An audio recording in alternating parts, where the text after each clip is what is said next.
This is Library Nerds with Words, the podcast that gives you the word on all the cool, nerdy happenings at Peter White Public Library and the library universe beyond. From books and concerts to search engines and story times, the library nerds are in and ready to show you that being a nerd can be cool.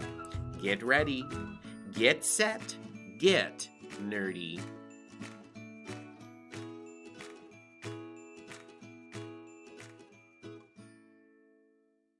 Welcome back to Library Nerds with Words, the podcast where you get the word on all the cool things happening at Peter White Public Library and the library universe beyond from the people who know it best, library nerds.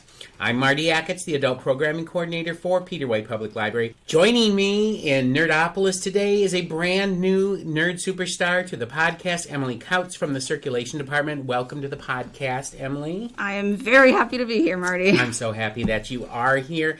I always love welcoming new nerds to the podcast, although you aren't really new to PWPL. You know, you've been working here a while. In fact, for those fans of the reels we do here at the library, Emily appeared as Gandalf in the J.R.R. Tolkien reel. And of course, if you check out books from the library, Emily has probably assisted you at some point as well. You might say that Emily has adapted well to being part of Peter White, the Peter White family. Yes, that may be a clue as to what Emily may be talking about in a little bit.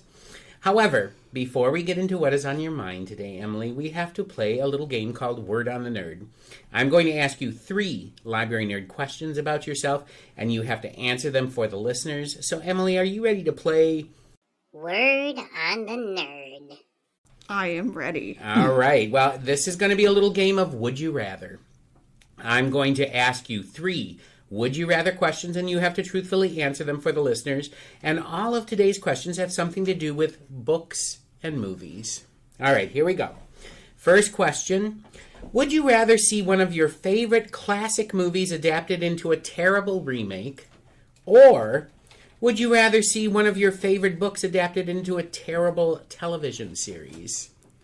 So, thinking on that a little bit, I would have to say that the classic movie into a terrible remake, and that's just because I have to deal with it less. It's a lot less than watching maybe 12 episodes of a horrible TV adaptation. And then saying, that really was terrible. Why did I waste my life? Yes, it's a lot less of my life wasted away. Exactly. It's like, you know, you can do it for 2 hours and then say, okay, that's 2 hours of my life I'm never going to get back. But you can also eat popcorn and everything at the time, so, you know. Yeah. Okay, I would agree with you. I would rather go with the movie remake. Although, if they remade something like Citizen Kane or something, no. Don't do it. Don't do it. Anybody listening, don't do it. Okay, so the questions might get a little tougher from here on out, Emily. So here's your second question. Would you rather see a Muppet remake of the Lord of the Rings trilogy, or would you rather see a remake of the Lord of the Rings trilogy starring the cast of Game of Thrones?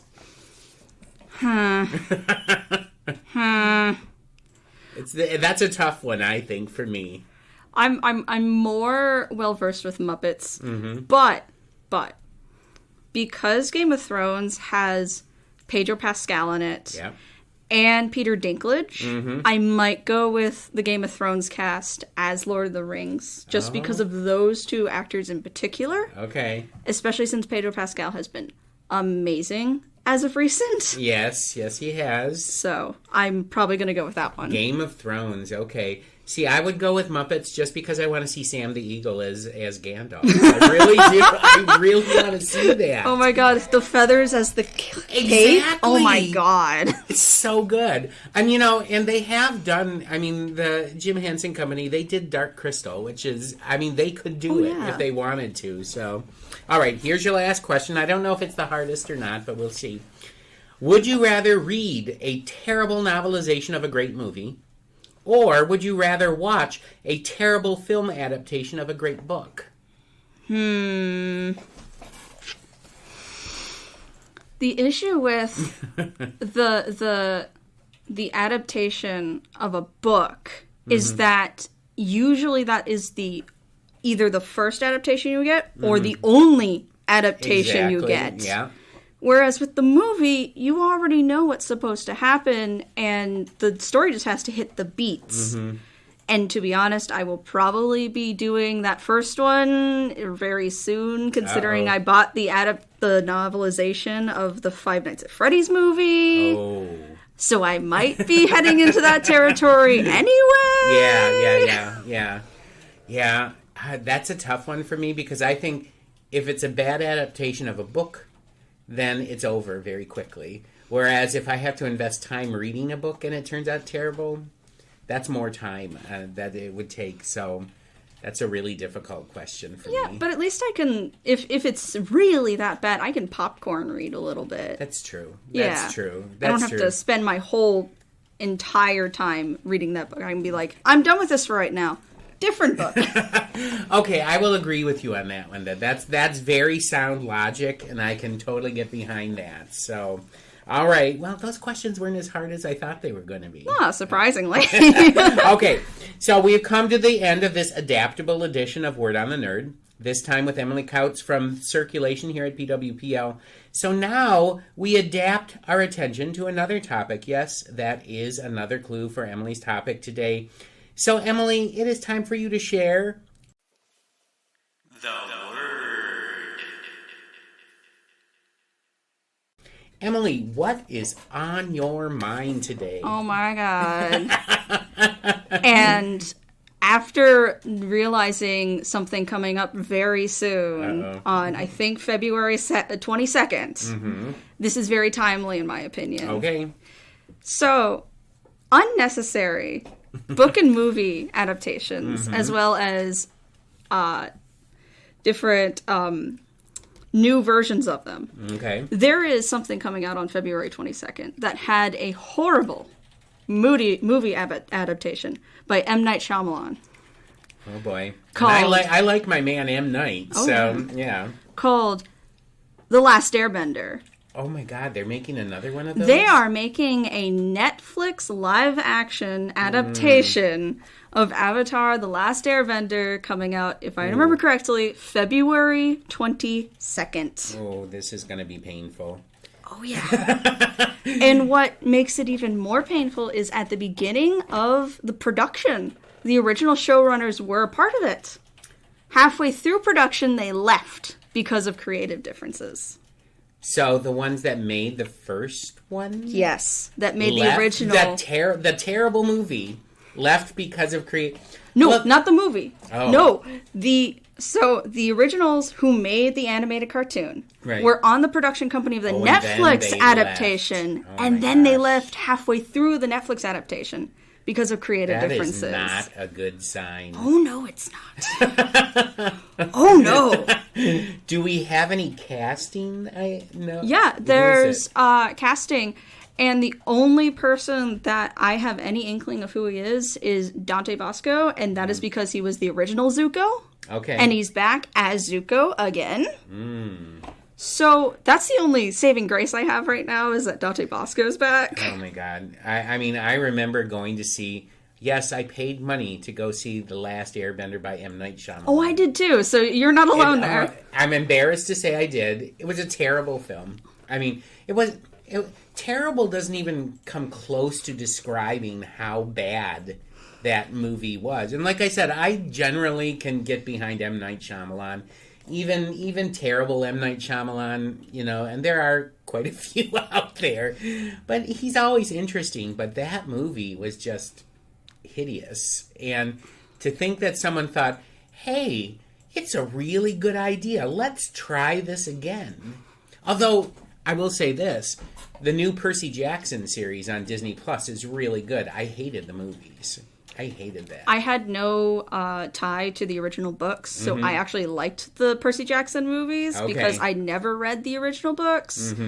I have the original Percy Jackson series now, but I haven't read it, so my mind might change. Yeah, read it, and then, watch the new series, because Riordan is like a director on the series and is really heavily involved. I don't think he was that involved in the movies. I think basically his involvement in the movies was, oh, you're giving me a $1 million check? Okay, I'll go to the bank and cash that now. Yes. That was it.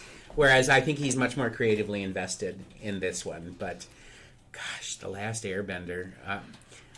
Someone would have. I would have to be either heavily influenced by some substance in order to sit down and watch it, or I don't know. Are you going to watch it? I don't know if I'm going to watch the new one, and that's just because, again, the showrunners left. They're gone, and there's actually already talks about how some of the changes are happening with the new one. And one of them, which doesn't make sense to me, is that they're going to take away Sokka's sexism at the beginning of the whole entire thing. But, like, that's a key plot point, because when they go to the Kyoshi Island, he's like, oh yeah, women can't fight. And then he realizes women can fight. So, like, maybe they got, like, a really good-looking actor to play this character, and so they don't want people to hate him. You know, maybe that's it. Or maybe he had it written into his contract or something, but... You can't be sexist. I know that's what the character calls for, but you can't be sexist. Oh, my gosh. Yeah, I just don't understand the thinking behind decisions like that. Like, let's take a terrible movie and see if we can make a better one. I guess there are circumstances where that happens, but you know, I'm thinking of, I'm a fan of the Halloween films. Yes.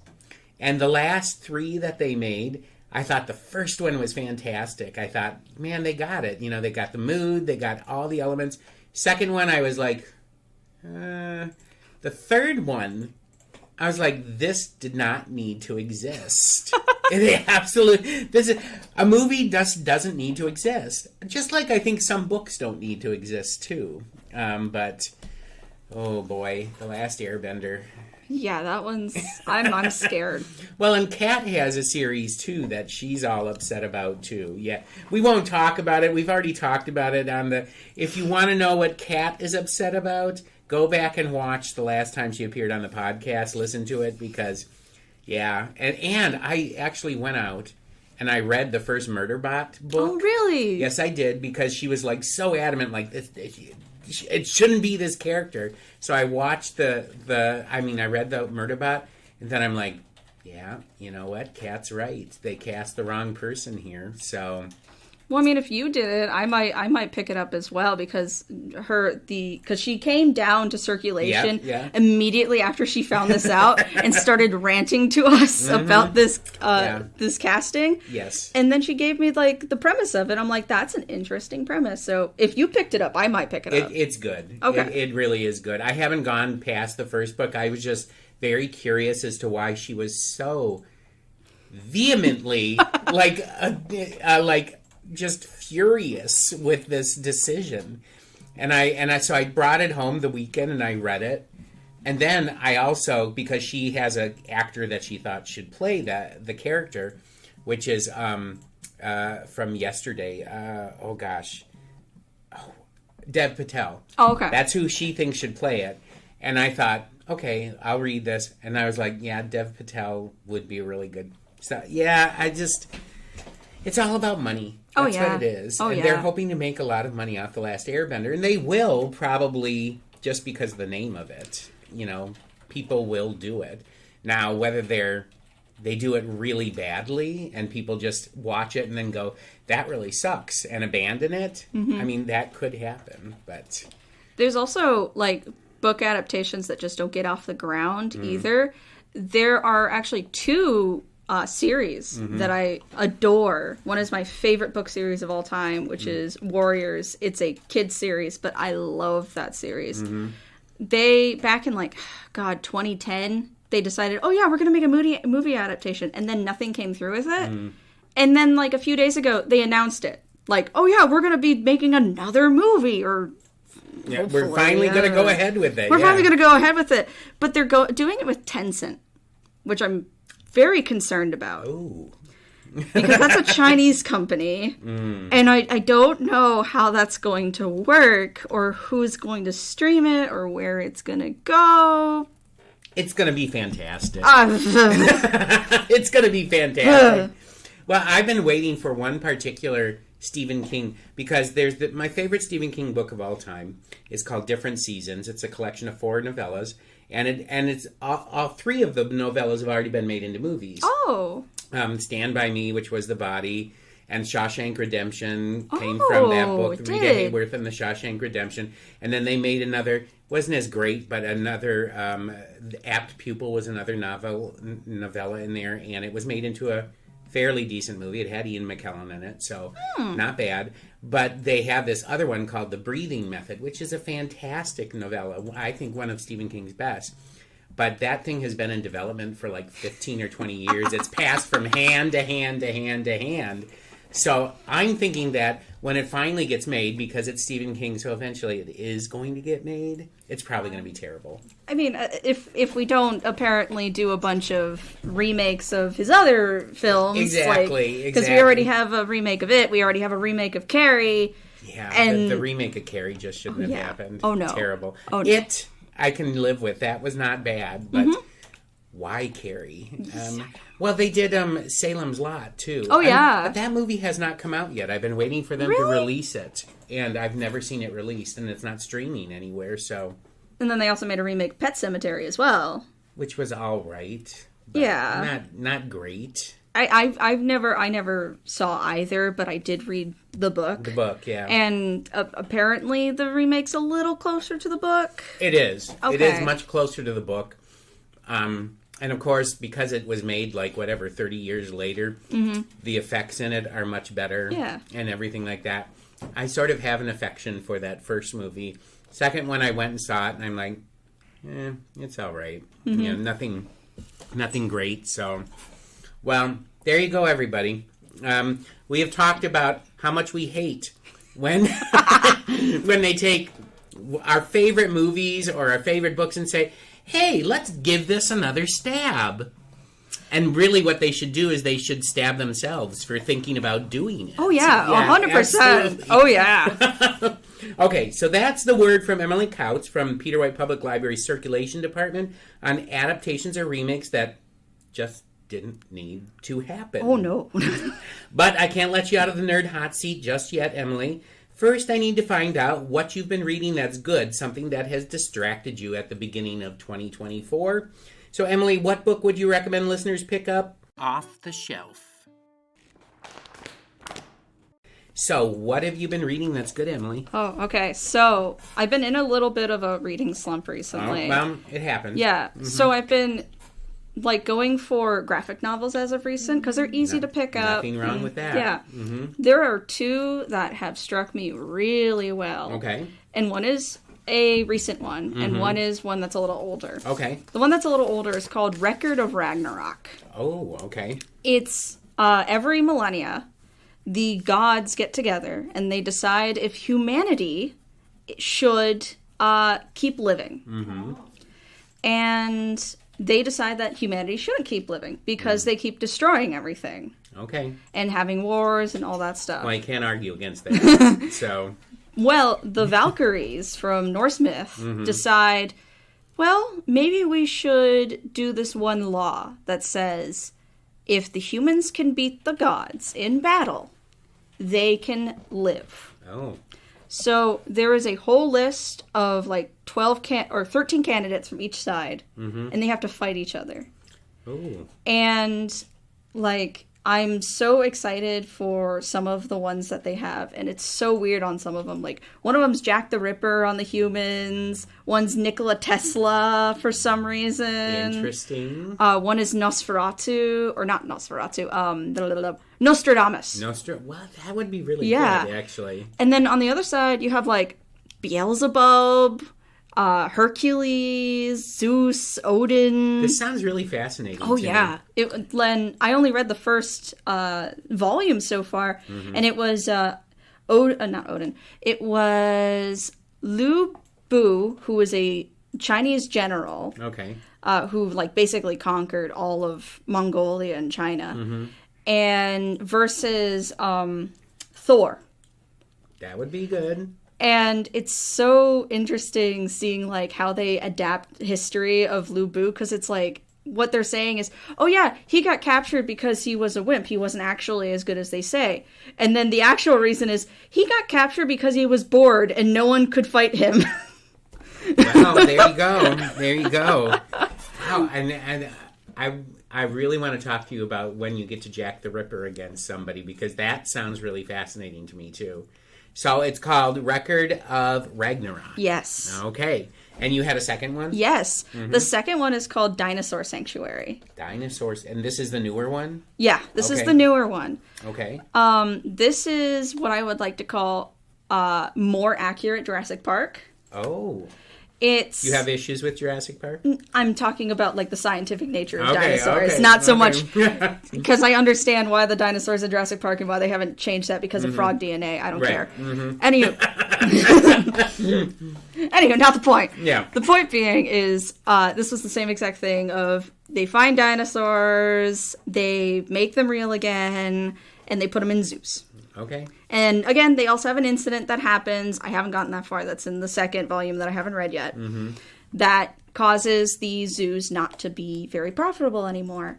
But it's so much fun because they're so accurate to the dinosaurs because they actually have a paleontologist consultant on it. Wow, isn't that an amazing concept? Yeah. Of a dinosaur book or movie? Just, yeah. And at the end of each chapter that you read, there's a whole little like letter from that paleontologist telling you why this dinosaur acted this way in the comic and why this happened and why it's one of them was literally why is this dinosaur sitting this way because it looks more like a chicken than anything.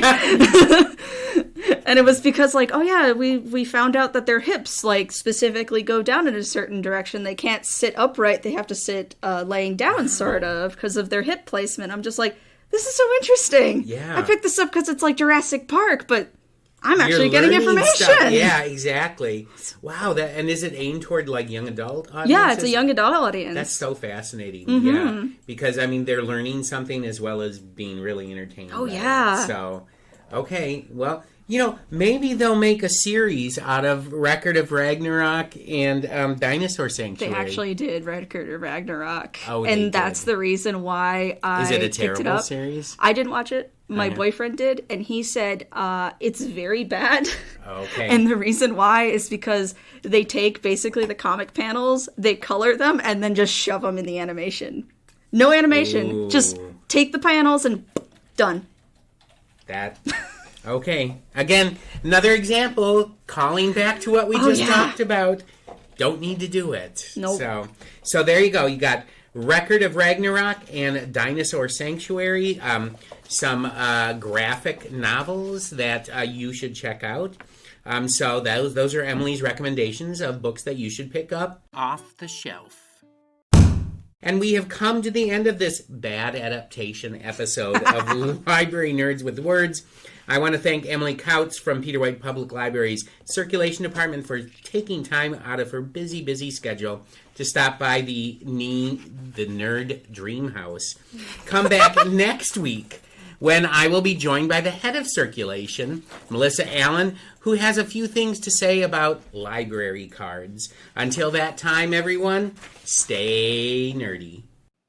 Thank you for listening to Library Nerds with Words, Peter White Public Library's weekly podcast, giving you the word on what's cool at the library.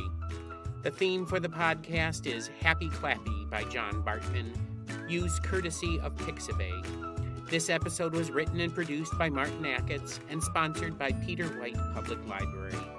Until next week, pick up a good book, listen to some good music, watch a good movie, attend a great event, and remember, library nerds are the coolest people around.